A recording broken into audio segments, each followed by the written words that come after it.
माझं नाव शेलिंगसे, माझं गाव अकोले तालुका जिल्हा अहमदनगर.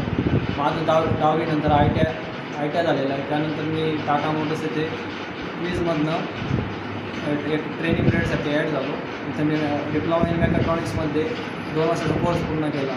त्या कोर्समध्ये मी पूर्ण करत असताना TCF1मध्ये अंडरबॉडीमध्ये व्हील असेंब्ली लाईनला टीम लीडरचं काम केलं.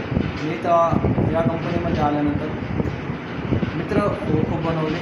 मला इथे टीम लीडर वगैरे चांगले भेटले, सुपरवायझर चांगले भेटले और टीचचे सर वगैरे त्यांनी मार्गदर्शन चांगले केले. आज माझे 2 वर्ष पूर्ण झाले. आज माझा प्लेसमेंटचा दिवस होता शेवटचा. आज मला देव मोटर्स येथे प्लेसमेंट मिळाली तर 18,000 रुपये सॅलरी मला भेटली. तिथं मी सर्व्हिस ॲडवायझरचा मला पोस्ट भेटली. इथे मला 2 वर्ष ओव्हरऑल चांगलं मी टीम लीडरचं काम केलं. सगळ्यांना मिळून मिसळून काम करायला शिकलो आणि चांगलं लीड करायला टीम कशी लीड करायची याचा मला चांगला अनुभव आला.